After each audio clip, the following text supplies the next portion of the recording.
ایک لفظ ہے انقلاب، لیکن انقلاب جان لیجئے، انقلاب روس کا بھی تھا، انقلاب فرانس کا بھی تھا، انقلاب ابھی ایران کا بھی ہوا، انقلاب اور بھی بہت سے ہو سکتے ہیں۔ ہمارے لیے آئیڈیل انقلاب صرف محمد عربی صلی اللہ علیہ وسلم کا انقلاب ہے۔ اور دو باتیں پہلے نوٹ کر لیجئے انقلاب محمدی کے بارے میں صلی اللہ علیہ وسلم۔ تاریخ انسانی کا عظیم ترین انقلاب وہ ہے جو حضور نے برپا کیا۔ دیکھیے، فرانس کے انقلاب میں صرف سیاسی ڈھانچہ بدلا تھا ملک کا، اور کچھ نہیں بدلا، نہ اخلاق، نہ مذہب، نہ دین، نہ کچھ اور، نہ معاشی، وہی جاگیرداری سب چلتی رہی۔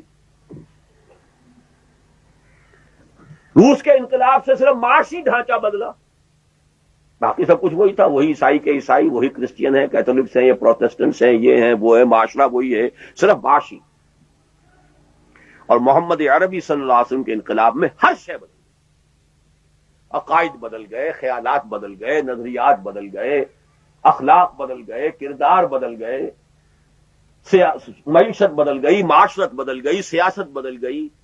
ایک قوم جس کے اندر گنتی کے لوگ تھے پڑھے لکھے، وہ جدید علوم کی موجد بن گئی، دنیا کی معلم بن گئی۔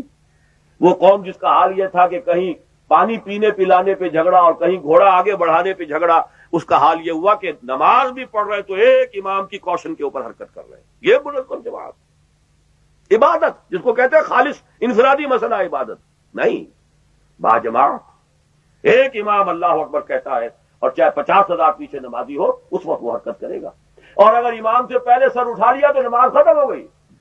یہ ڈسپلن۔ تو ایک ہماگیر انقلاب، ٹوٹل ریولوشن محمد عربی صلی اللہ علیہ وسلم نے پیدا کیا۔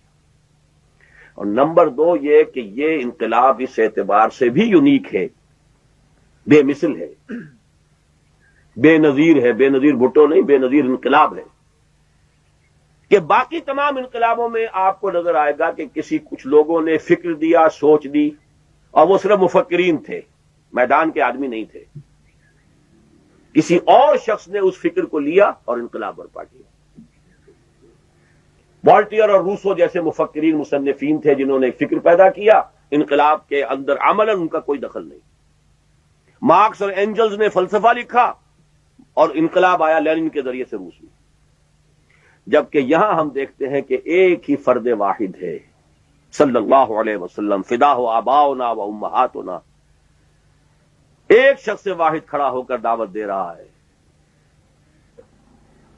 اور 20 برس کے اندر وہی فرد واحد ہے جس نے گلیوں میں تبلیغ بھی کی ہے، جس نے میلوں میں تبلیغ بھی کی ہے، گھروں پر جا کر دستک دے کر بھی تبلیغ کی ہے، لوگوں کو، رشتہ داروں کو کھانے پر بلا کر بھی تبلیغ کی ہے، پھر وہی ہے جس نے کہ میدان جنگ میں قیادت کی ہے۔ آپ کو کوئی دنیا میں اس کی مثال نہیں ملے گی۔ حضرت عیسیٰ مبلغ تو تھے، حضرت یحییٰ مبلغ تو تھے، لیکن کہیں میدان جنگ میں بھی نظر آئے وہ مبلغ، داعی، مربی، مزکی، اور اس کے ساتھ سپہ سالار۔ وہی پھر جو مملکت بنی ہے تو اس کے صدر کون ہیں، وہاں کے قاضی القضات کون ہیں، اور ایک طرف قاضی القضات بھی ہیں اور صدر ریاست بھی ہیں اور مسجد نبوی کے امام بھی ہیں۔ آج کہاں نظر آئے گا؟